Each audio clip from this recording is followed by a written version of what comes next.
Want to send thousands of SMS at once? Here's how to do it in 6 simple steps.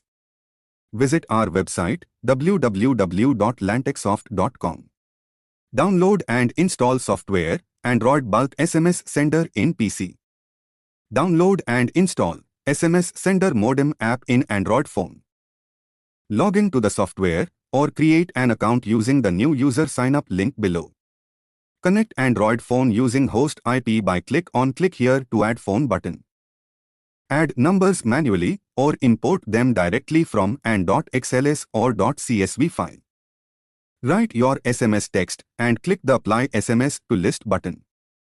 Click the Send SMS button to send the message from your PC to the modem app. Click Send now to start sending SMS from the modem app. For more details, visit our website www.lantechsoft.com.